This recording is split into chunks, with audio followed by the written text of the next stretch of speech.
Aleluia. Aleluia. Valeu, irmão. Boa noite, meus amigos, meus irmãos, boa noite. A gente vai se colocar agora diante da palavra de Deus, um momento muito especial. Gostaria que você tentasse se concentrar para esse momento.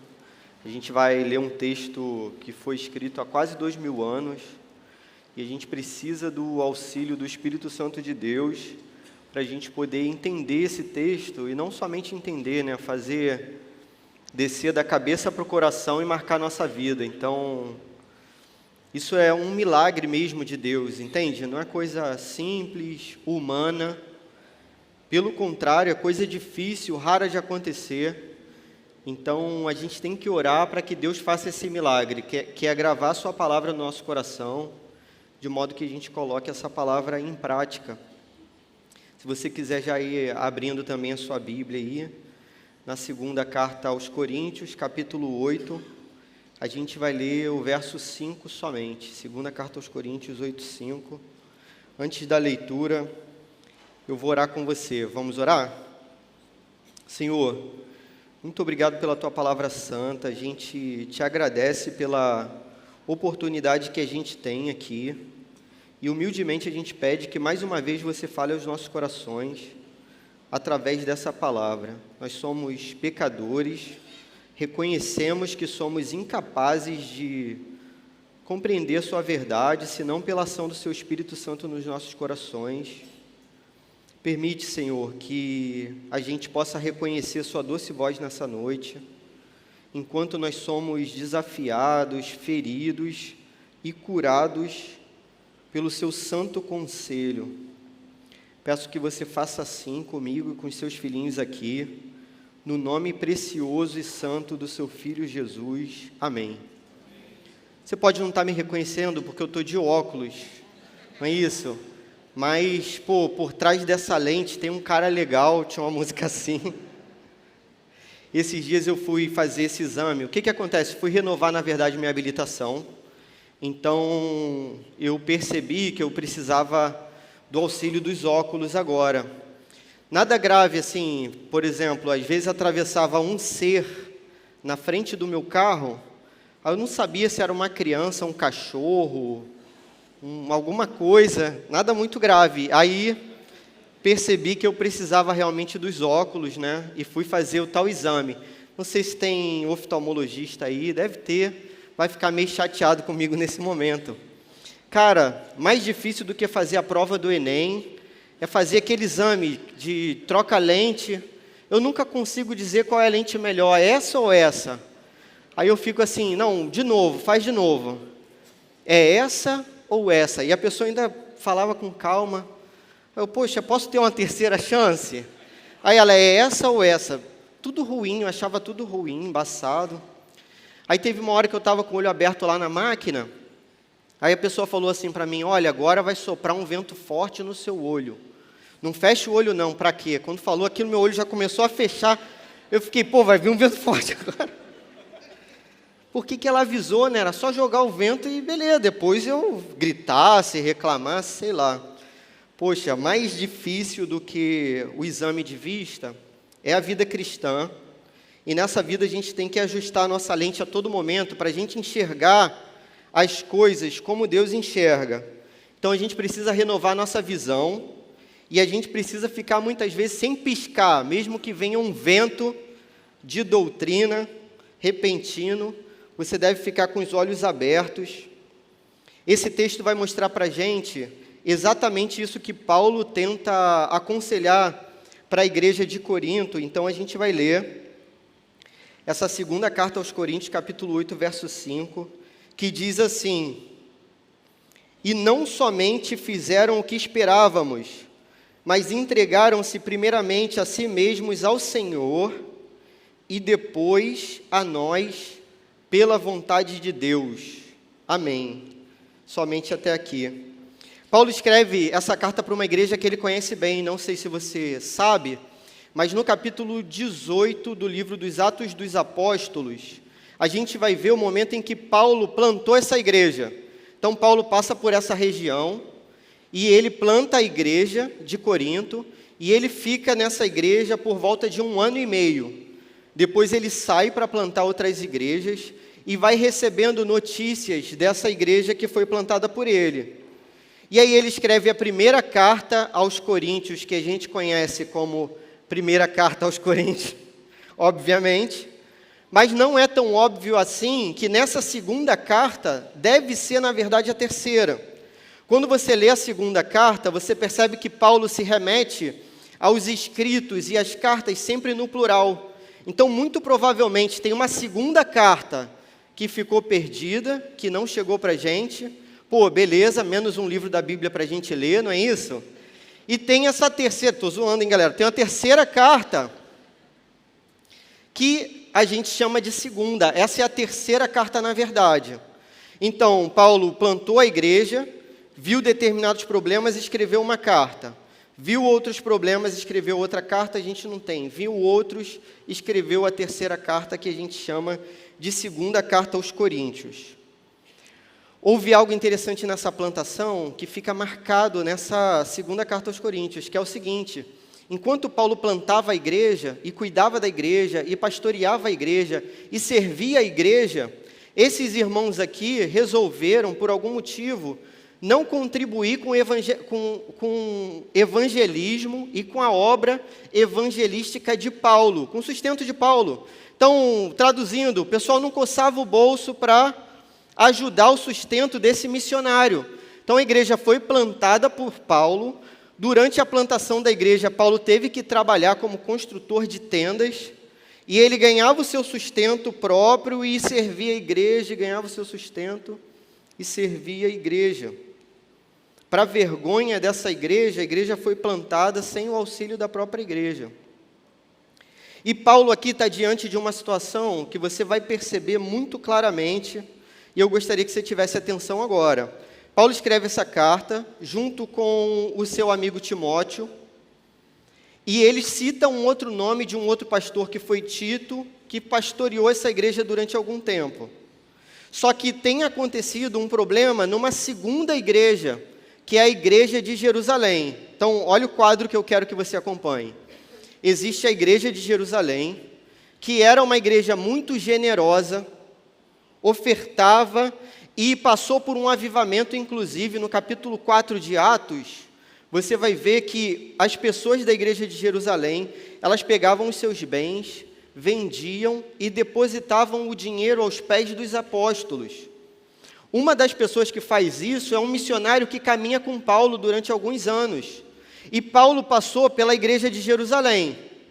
Então, olha só, a igreja de Jerusalém, que era tão generosa, Paulo conviveu com Barnabé, que foi uma das pessoas que vendeu o seu campo para depositar aos pés dos apóstolos. Essa igreja tão generosa agora está passando fome. Paulo conhece a generosidade dessa igreja porque ele viveu na igreja de Jerusalém e ele conviveu com um dos missionários que vendeu tudo que tinha para depositar aos pés dos apóstolos. Você lembra de Ananias e Safira, que resolvem enganar, mentir para o Espírito Santo de Deus e morrem? E você lembra também do campo que foi comprado com o preço da traição de Judas Iscariotes. Então, se Judas trai a Cristo para ganhar o dinheiro de um campo, a igreja de Jerusalém vende seus campos para ganhar a vida eterna com Cristo, para caminhar com Cristo. Essa igreja generosa agora passa fome. Poxa, que coisa, né? É estranho a gente pensar nisso, né? Como que pessoas tão generosas agora estão passando fome? Estão, e Deus permitiu que fosse assim de algum modo. Mas Deus tinha um propósito nisso. A igreja generosa de Jerusalém, que passa fome, tinha um problema. Qual era o problema dessa igreja? Muitos dos irmãos de Jerusalém se achavam superiores aos outros irmãos que foram evangelizados por Paulo.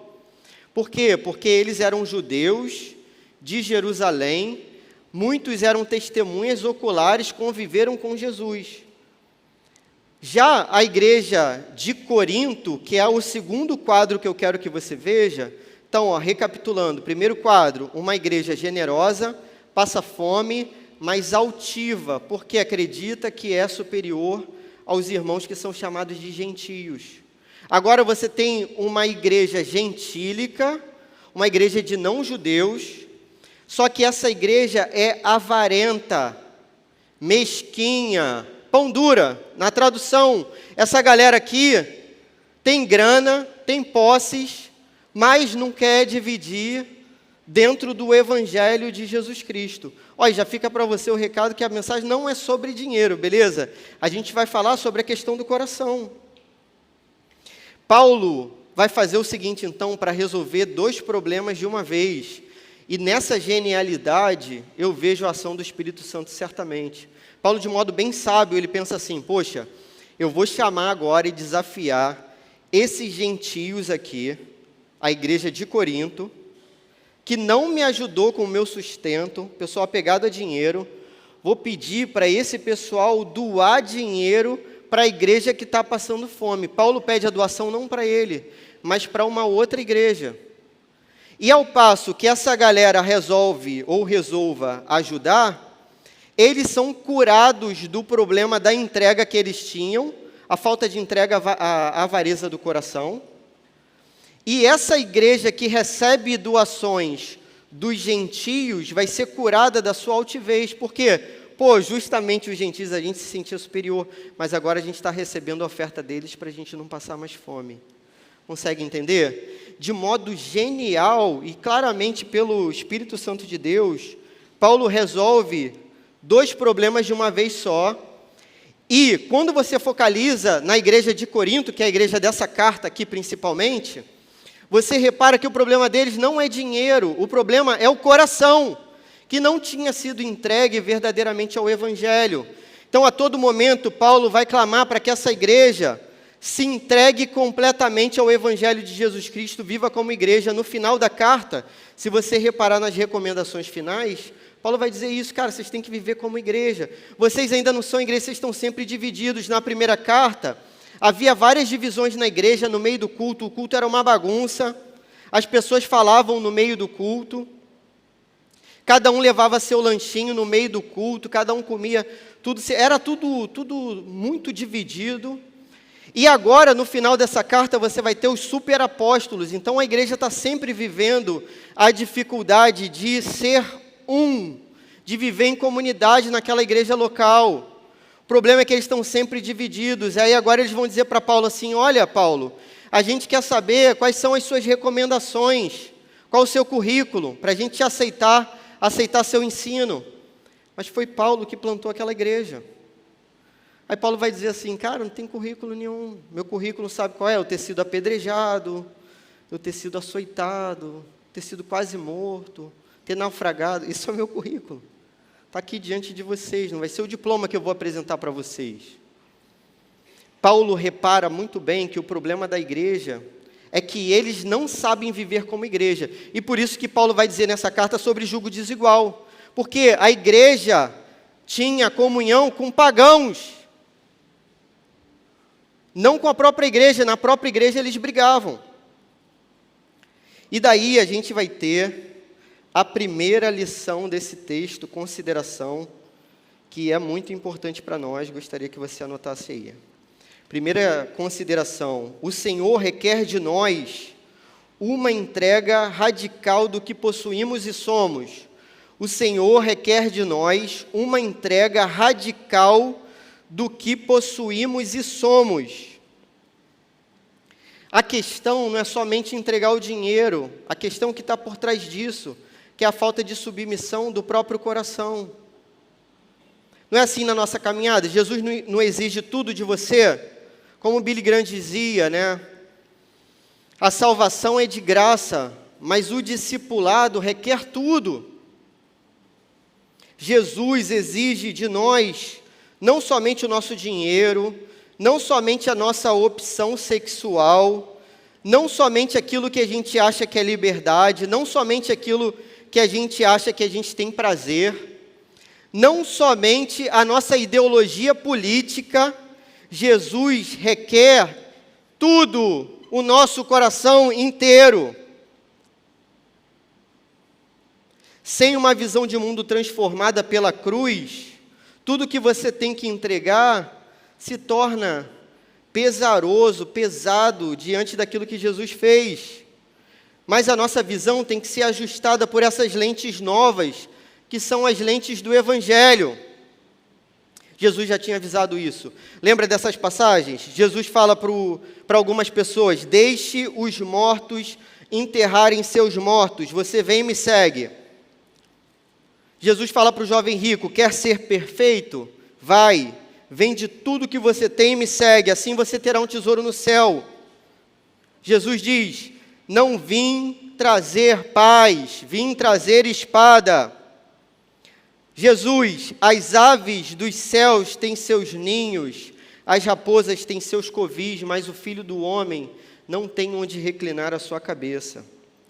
Jesus já tinha alertado para a gente que a caminhada dentro do Evangelho era difícil e tinha que ser uma caminhada radical.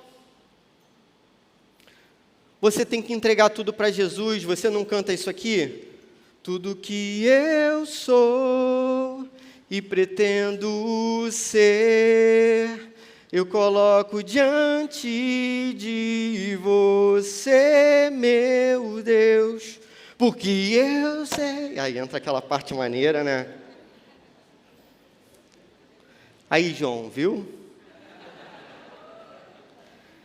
Pô, pessoal, tem sempre um do up que me apoia, ninguém me apoia, viu? O pessoal fez, valeu, uhul, valeu. Só uma pessoa ali, obrigado, irmão. Depois eu vou te abraçar. Segunda consideração: é impossível viver o plano de Deus de modo pleno fora da igreja local. É impossível viver o plano de Deus de modo pleno fora disso aqui, desse ajuntamento, dessa igreja. Aqui, se você for um pouco mais criterioso, você vai achar que eu dei um salto no texto. Porque se você ler o texto diz assim, ó: e não somente fizeram o que esperávamos.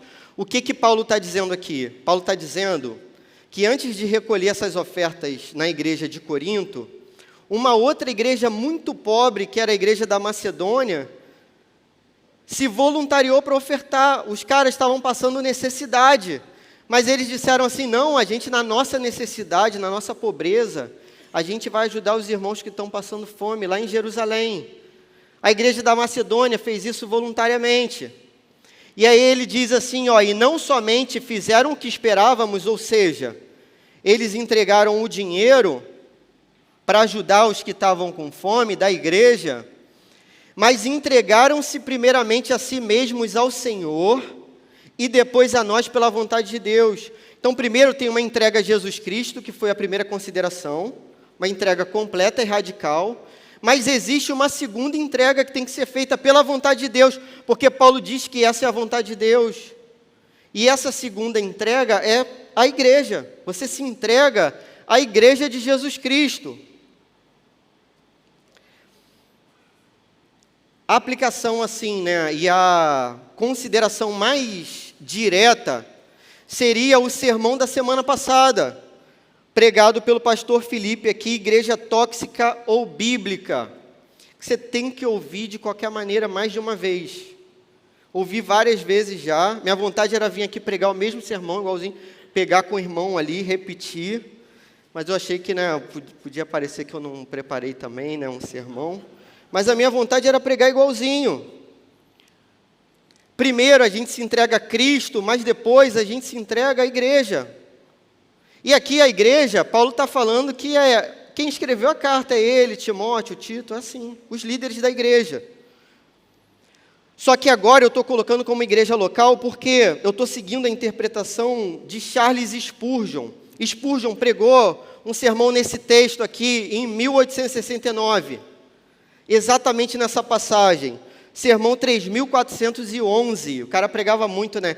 3.411 dele vai dizer que o segundo passo não é simplesmente se entregar às autoridades da igreja, como pastores e presbíteros, mas à igreja como um todo. Por quê? Porque é claro que se você não se entrega à autoridade do conselho da igreja, dos pastores da igreja, você não se entrega à igreja verdadeiramente. Porque a igreja, meus irmãos, é sempre plural. Vou te dar um exemplo. No capítulo 25 do Evangelho de Mateus, você lembra desse texto certamente, assim. Nem precisa abrir, mas se quiser, Beleza, olha só, capítulo 25 do Evangelho de Mateus, Jesus está falando sobre o final de todas as coisas. E ele vai dizer como é que vai ser aquele juízo final. Aí ele vai dizer assim, ó, é a parábola das ovelhas e dos bodes. Ele vai dizer assim, ó, o pastor, quando recolher os seus rebanhos, ele vai separar os seus rebanhos. Do lado direito, você vai ter as ovelhas. Do lado esquerdo, você vai ter os bodes. O pastor vai dizer para as suas ovelhas do lado direito: venham, benditos do meu Pai, vocês são meus. Por quê? Porque um dia eu tive fome e vocês me deram de comer, eu tive sede, vocês me deram de beber, eu estive nu, vocês me deram de vestir, eu estive doente, vocês cuidaram de mim, eu estive preso, vocês me visitaram. E eles vão dizer assim para Jesus: poxa, Jesus, a gente nunca te viu doente, com fome, preso, sem roupa. Como que a gente fez isso? E Jesus responde: tudo que vocês fizeram a um dos meus pequeninos, vocês fizeram a mim. Onde que eu estou querendo chegar? Você já visitou alguém preso na sua vida? Já? Tem uma garotada aí que nem tem idade para entrar em presídio, nem pode, nem se quiser, não, quero, não pode. Beleza? Talvez você nunca tenha visitado ninguém preso, talvez você nunca tenha vestido alguém que esteja nu. Mas a igreja de Jesus Cristo fez isso, as atitudes são coletivas. É a igreja como um todo, você entende? A ideia aqui é sempre coletiva, é sempre a igreja. A igreja de Jesus Cristo fez isso durante toda a história, e até hoje faz. A igreja sempre faz isso através das comunidades locais. Então, se alguém visita um enfermo dessa igreja, a igreja visita o enfermo. Eu gosto de pensar isso nos sepultamentos também. A igreja oceânica está presente nos sepultamentos. Recentemente, uma pessoa católica foi sepultada. Tinha ninguém lá da igreja dela, a igreja oceânica estava lá, sepultando aquela pessoa para consolar os parentes dela que estavam ali. Quando um faz, todos fazem, é assim.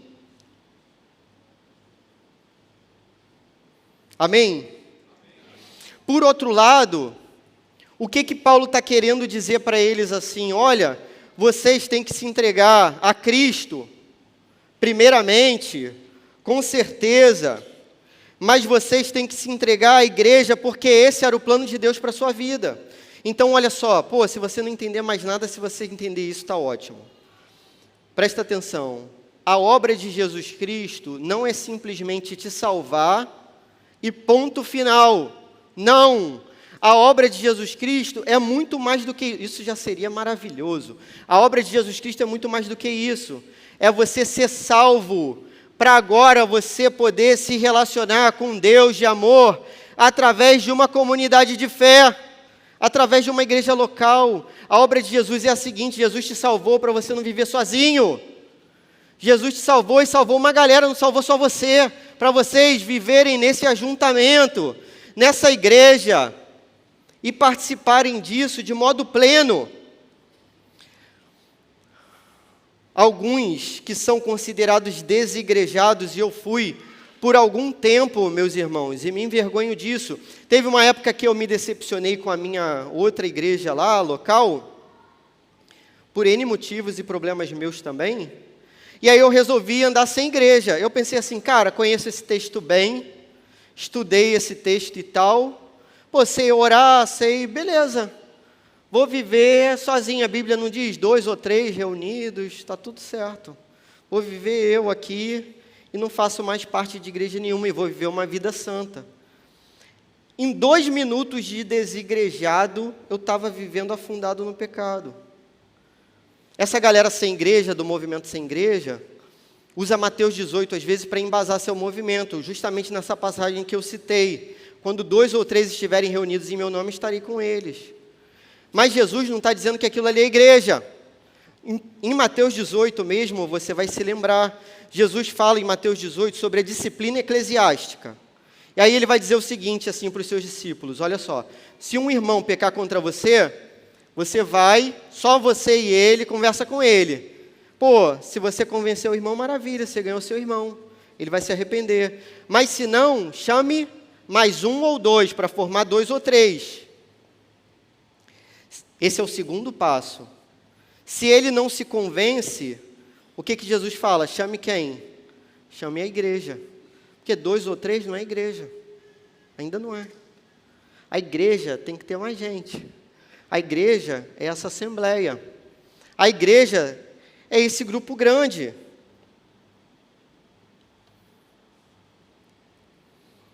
Eu acredito, no entanto, que além desse desigrejado raiz, no mau sentido que eu fui, tem o desigrejado Nutella também hoje. Pessoas que pulam de lá para cá, daqui para lá o tempo todo. Um dia vem aqui, o outro na igreja ali, o outro na igreja colar. Não dá para você ficar misturando as igrejas, alguma coisa vai dar errada. Não dá para você misturar lagoa, depois neve, depois oceano, e achar que vai dar tudo certo. No mínimo você vai ficar gripado, você vai para a lagoa, vai para a neve, aí mergulha no oceano, cara. Está doente, e hoje ficou gripado, o pessoal acha que é Covid. Vai ficar preso dentro de casa. Ficar de igreja em igreja também é uma forma de estar desigrejado. Só que é uma forma mais light, né? Que você também não assume muito. Você não se submete a autoridade nenhuma, você vive do seu jeito. Ah, vim hoje a Oceânica. Pô, achei legal aí, não gostei, vou para outra. E na outra, não gostou, vai para outra. Participar superficialmente da igreja é como se você fosse chamado para jogar a final da Copa do Mundo. Você é um jogador de futebol. Pô, chegamos à final da Copa. Você pode entrar para a final da Copa e você vai dizer, não, não vou jogar. Ficar na igreja sem participar é não jogar a final da Copa. Algo mais importante do que a final da Copa do Mundo está sendo construído agora. Que é a história das pessoas que são alcançadas pelo poder de Deus. Você quer participar disso? Isso é mais importante do que Neymar estar machucado ou não, galera. Existe uma outra forma ainda, Nutella, de desigrejamento. Inventei essa palavra agora, beleza? Ficar fora da igreja. E Satanás tentou fazer isso com a minha própria vida. Que é você ir à igreja aos domingos, você ter seu nome na lista de membros, só que aí você fica escolhendo, esse sermão aqui hoje foi pregado, pô, achei legal.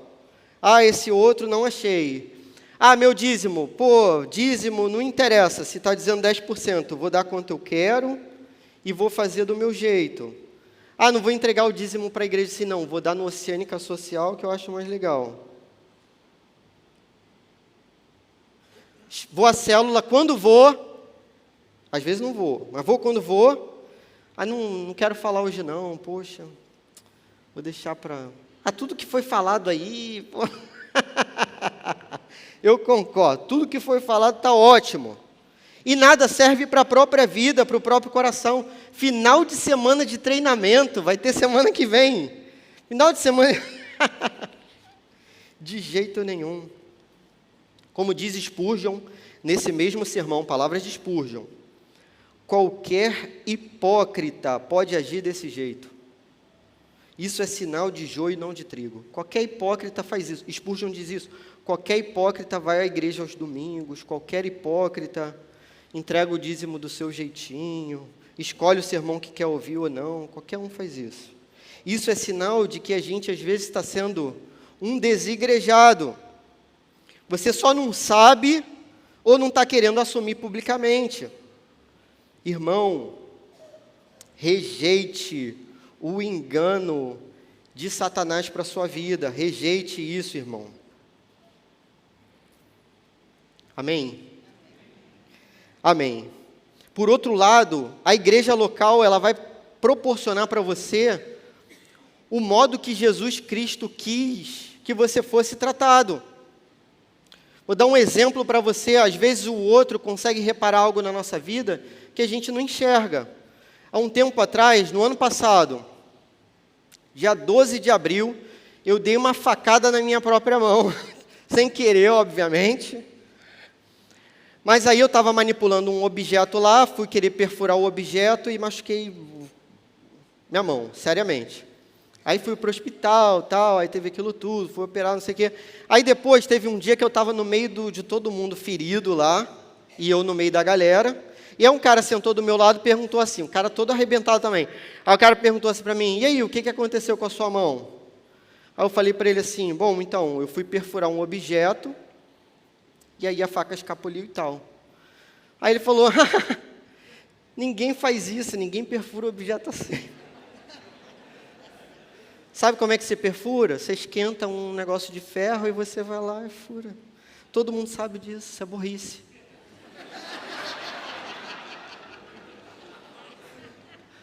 Aí eu pensei, cara, como que eu fui burro mesmo? Aí eu vendo ele todo quebrado, né? Aí eu falei para ele, e você, o que aconteceu com você? Ele, então, eu fui ao mercado, aí fiz compras, eu estava de bicicleta, eu estava carregando as sacolas numa das mãos. E aí eu estava no meio da pista, e eu fui trocar as sacolas de mão, e aí eu caí no meio da pista, quase que o ônibus passou por cima de mim. Eu falei para ele, ninguém faz isso. Todo mundo sabe que para trocar uma sacola de mão, você para com a bicicleta, põe o seu pezinho no chão e você troca. Aí depois você volta a pedalar.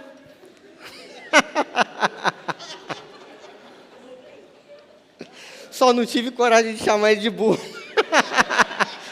Como ele teve. Irmão, a vida comunitária é assim, o irmão aponta para você uma parada que você não se ligou. Isso é legal demais, porque você vai corrigindo.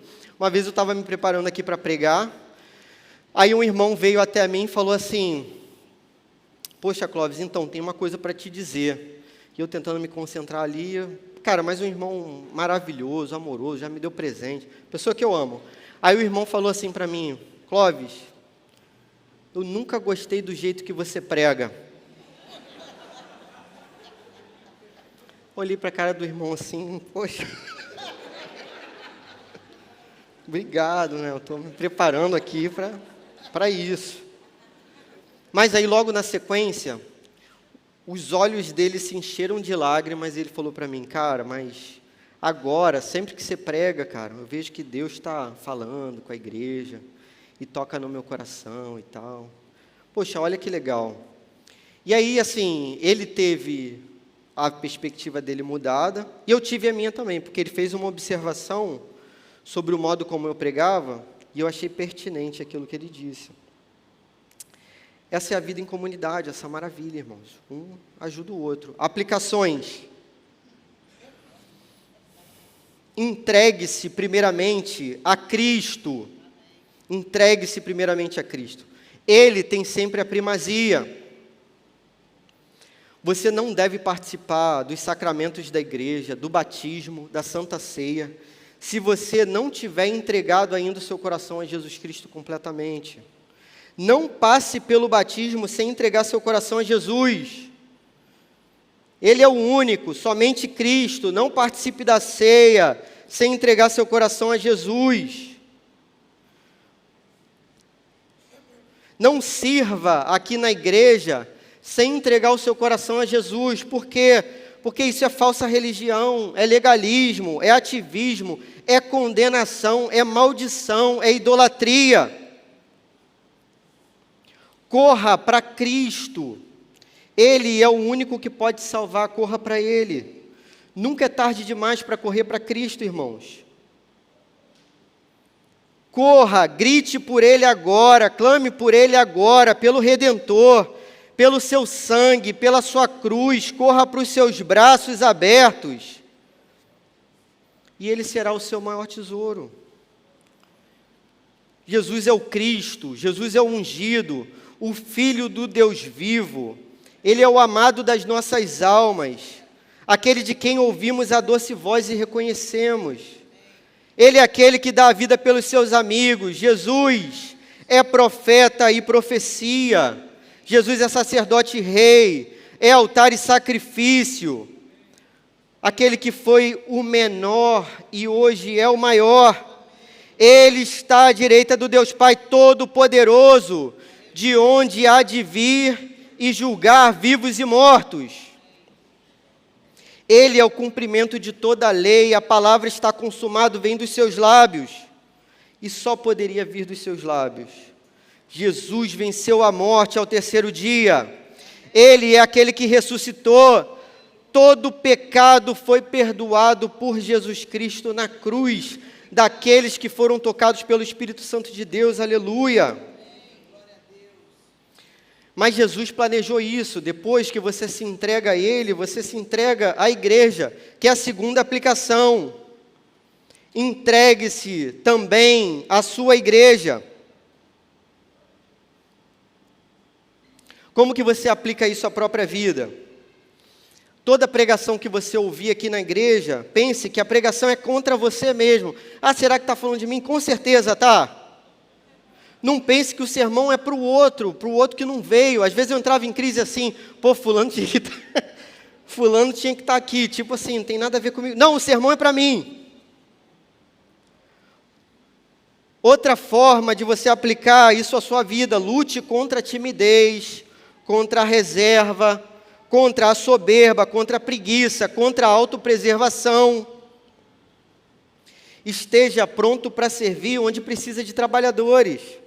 Às vezes a gente fica encasquetado com umas ideias. Sabe o que é encasquetado?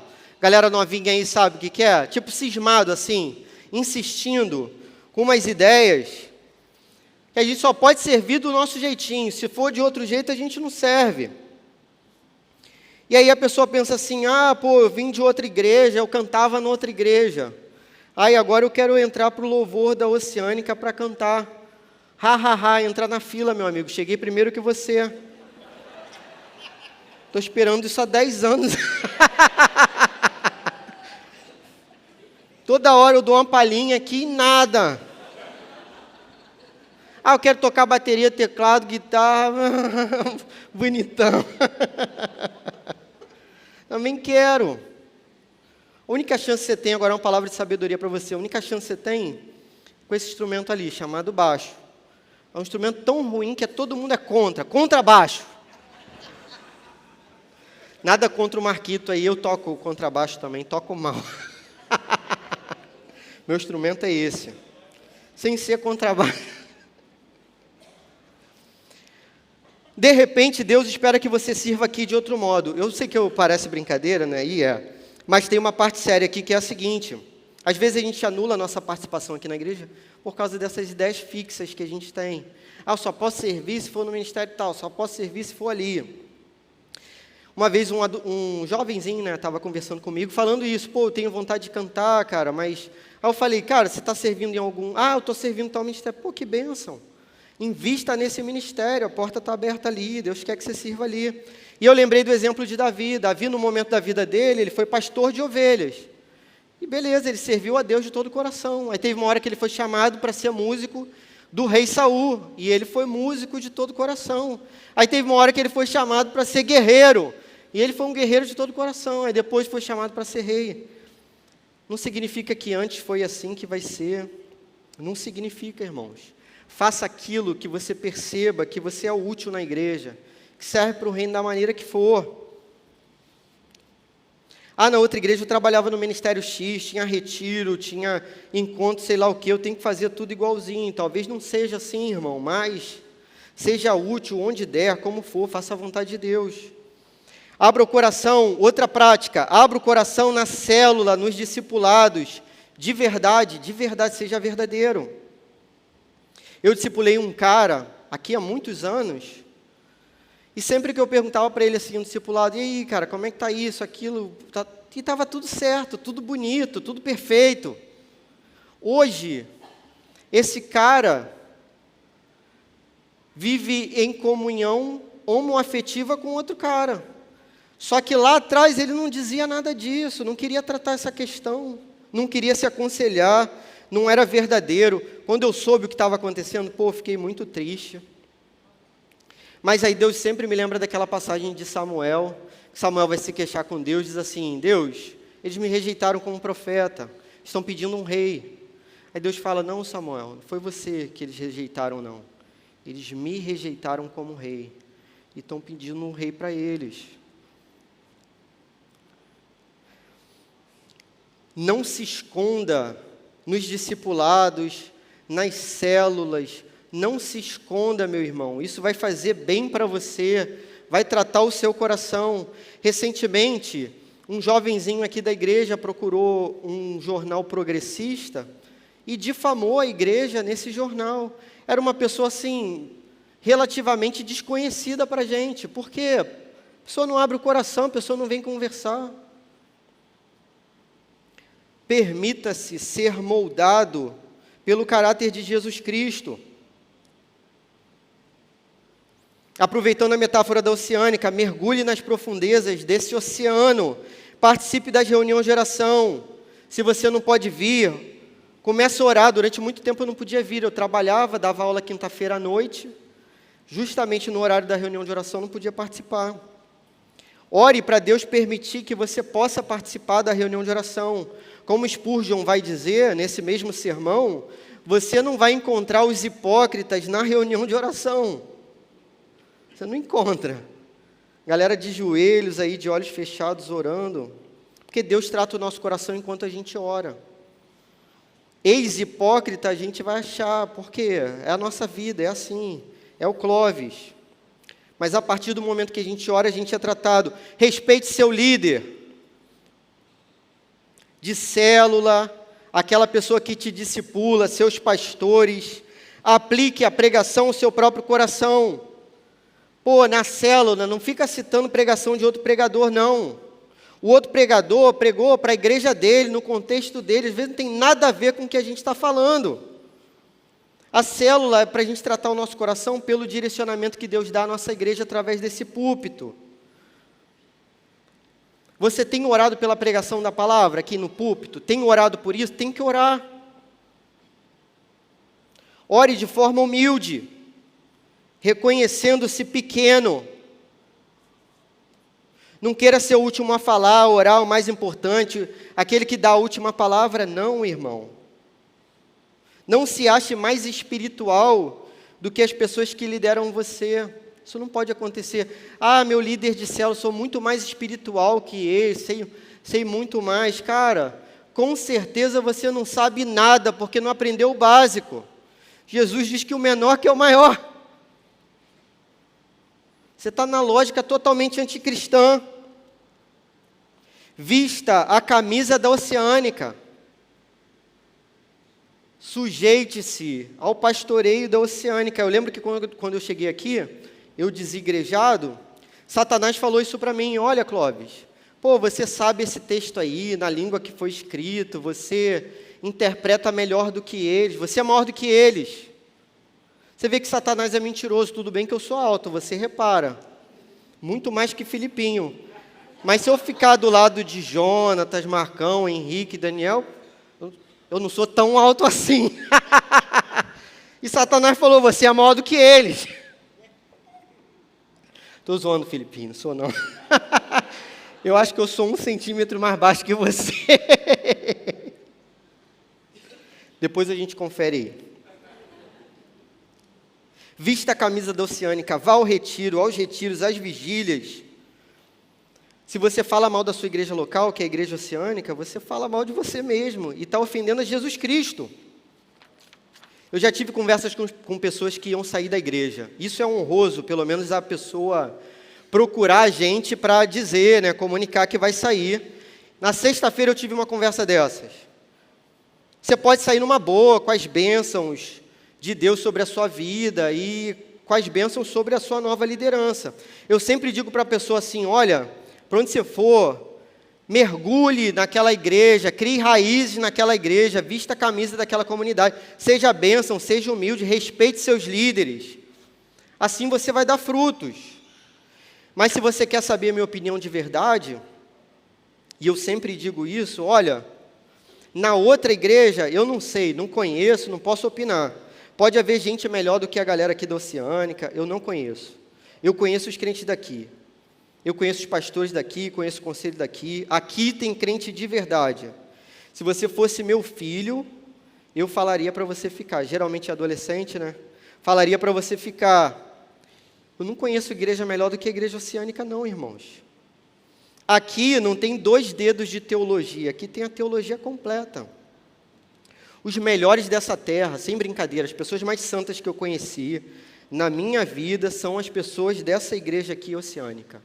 Essas pessoas me ensinaram a orar, me ensinaram a jejuar, me ensinaram a ter uma vida piedosa, me corrigiram sempre que foi necessário, e muitas vezes é necessário.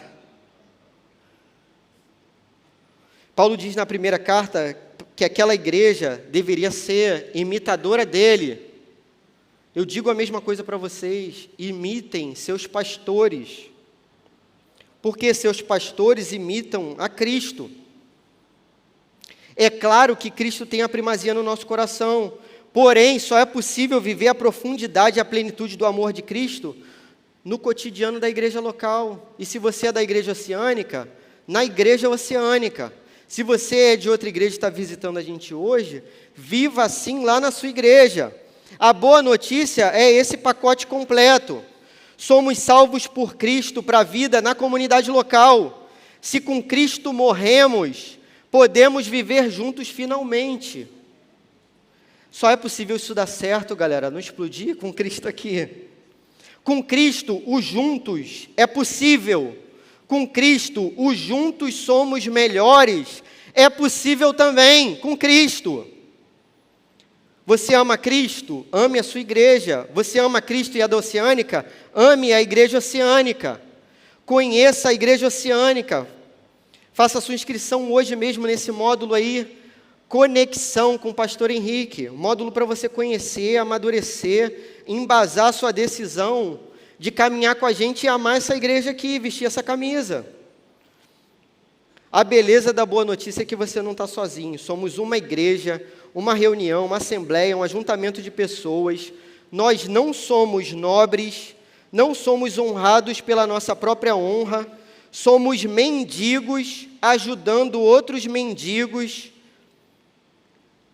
a olharem para o Rei dos Reis e pedirem auxílio para o Rei dos Reis e Senhor dos Senhores, que é Jesus Cristo, aquele que pode alimentar a sua alma. Nós apontamos para Cristo como igreja local, nós apontamos para Cristo como igreja oceânica. Eu posso dizer isso, irmãos, de quase todos aqui, mas eu gostaria de dizer de todos aqui. Irmãos da igreja oceânica, vocês não somente fizeram o que esperávamos, mas entregaram-se primeiramente a si mesmos ao Senhor e depois a nós, pela vontade de Deus. Amém. Senhor, louvado seja o Teu nome pela Tua palavra. O Senhor é o nosso Deus maravilhoso e a gente Te agradece porque a Tua salvação nos alcançou para a gente viver aqui em comunidade, Senhor. O Senhor separou esse lugar, essa igreja, essas pessoas. O Senhor ungiu os líderes dessa igreja, Pai, para que o Teu nome fosse glorificado, o Teu evangelho se expandisse aqui, Pai. E a gente Te glorifica porque essa obra alcançou a nossa vida de modo poderoso, Senhor. A cada dia a gente é transformado nesse lugar, a cada dia a gente é tratado nesse lugar, a cada dia a gente ouve o Teu evangelho sendo pregado e a gente Te ama cada dia mais, Senhor. Obrigado por essa obra poderosa, Pai. Permita que a gente sirva aqui nessa igreja como alguém que contribui, Pai, de todos os modos e sentidos, Pai. Em nome de Jesus, não deixe a gente atrapalhar a Sua gloriosa obra nessa terra, nesse mundo, Senhor. Pelo contrário, que a gente possa Te servir e contribuir para a salvação de muitos ainda nesse lugar, Pai. Que seja assim, no nome do Teu Filho Jesus. Amém.